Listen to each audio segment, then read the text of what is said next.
Democracy ಇಡೀ the world largest democracy Bharat ಅಂತೇಳಿ ಎಲ್ಲರೂ ಕೂಡ ಅದನ್ನ ವಿವಿಧ ದೇಶಗಳು ಕೂಡ ಒಪ್ಕೊಳ್ತಾ ಇದ್ದಾರೆ.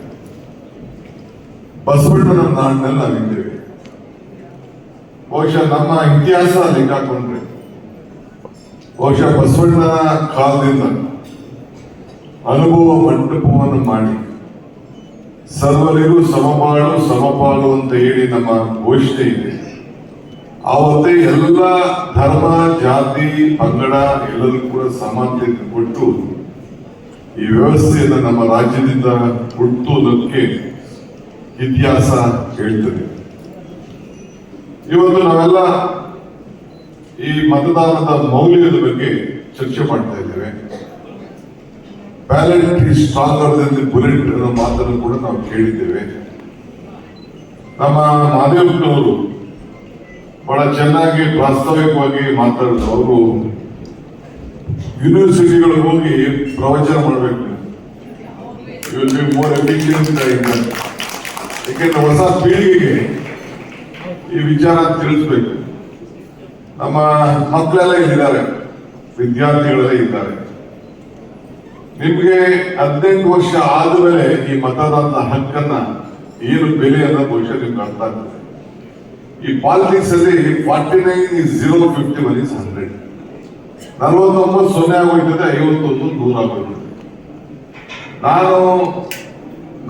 ನಾನಾಗ್ಲಿ ಸಿದ್ದರಾಮಯ್ಯನವರಾಗ್ಲಿ ಸ್ಟೇಜಲ್ಲಿ ಇರೋರೆಲ್ಲ ಇಲ್ಲಿ ಹುಟ್ಟಿರೋದೇ ನಾವು ಬ್ಯಾಲೆಟ್ ಇಂದ. ಬ್ಯಾಲೆಟ್ ನಮ್ಗೆ ಶಕ್ತಿ ಕೊಟ್ಟಿದೆ.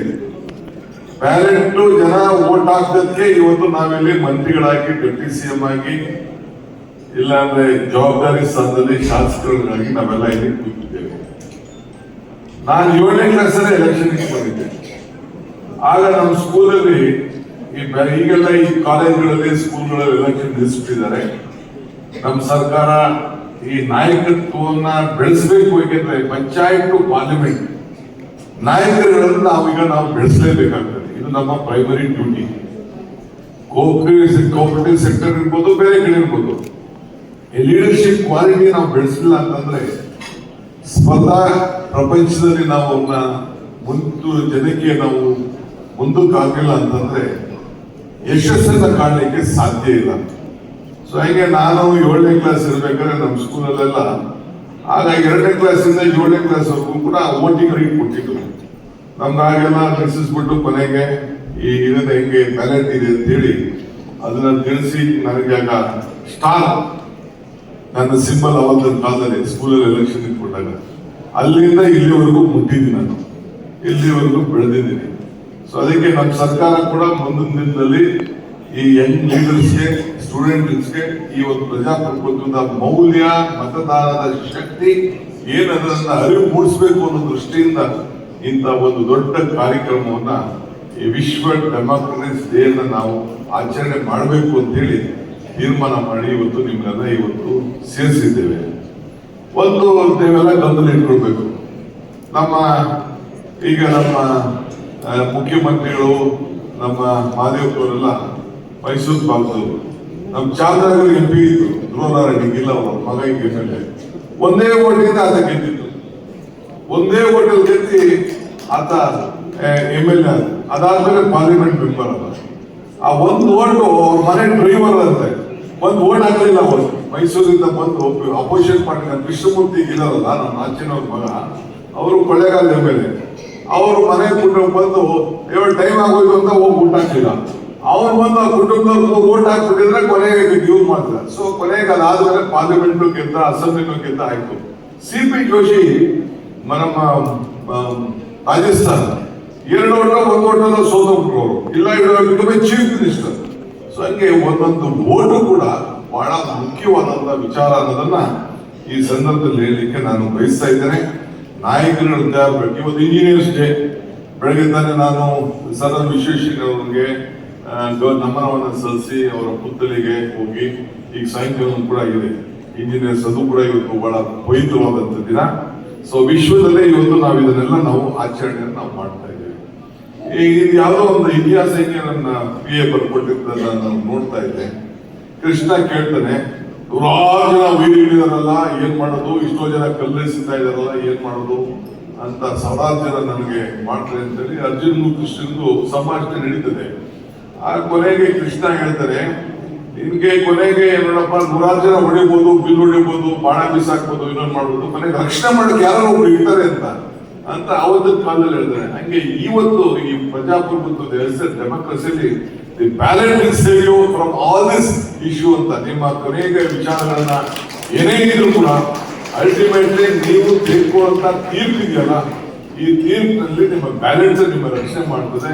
ಆ ಬ್ಯಾಲೆನ್ಸ್ ನಾಯಕರನ್ನ ತಯಾರು ಮಾಡ್ತದೆ. ಹಂಗೆ ನಮ್ಮ ಮದುವೆ ಮಾದೇವಪ್ಪನ ಹೇಳಿದ್ರೆ ಮಹಾರಾಜರನ್ನೆಲ್ಲ ಮನೇಲಿ ಕೂತಿದ್ದಾರೆ. ಆ ಇವತ್ತು ಬ್ಯಾಲೆಟ್ ಇಂದ ಯಾರು ಆಯ್ಕೆ ಆಗಿದ್ದಾರೆ, ನಿಮ್ಮ ಬ್ಯಾಲೆಟ್ಗೆ ಯಾರು ಗೌರವ ಸಿಕ್ತು, ಅದನ್ನ ಇವತ್ತು ಅವರು ರಾಜರಾಗಿ ಇವತ್ತು ಸೇವೆಯನ್ನು ಮಾಡ್ಕೊಂಡು ಬರ್ತಾರೆ. ನಾನು 21ನೇ ವಯಸ್ಸಿಗೆ ಓಟಿತ್ತು, ಅದನ್ನ 18 ವಯಸ್ಸಿಗೆ ಇಳಿಸಿದ್ರು.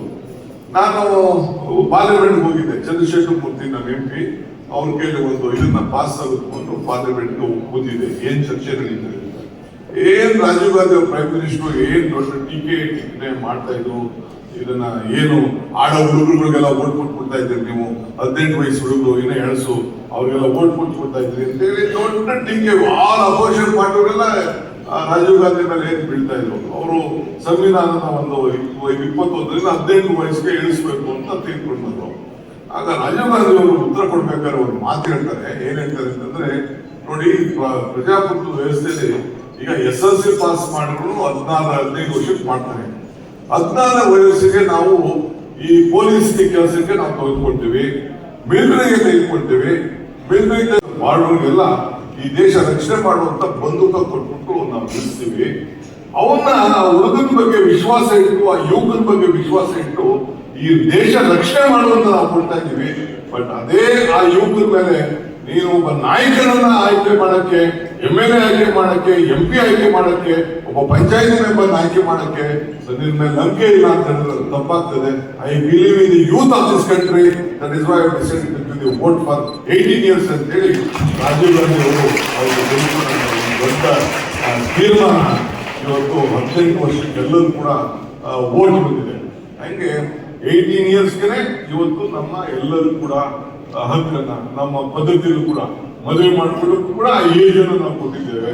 18 ವರ್ಷಕ್ಕೆ ಅವನಿಗೆ ಮಾನಸಿಕವಾಗಿ ಶಕ್ತಿ ಬರ್ತದೆ, ಉದ್ಯೋಗ ಶಕ್ತಿ ಬರ್ತದೆ, ಪ್ರಜಾಪ್ರಭುತ್ವ ವ್ಯವಸ್ಥೆ ಶಕ್ತಿ ಬರ್ತದೆ.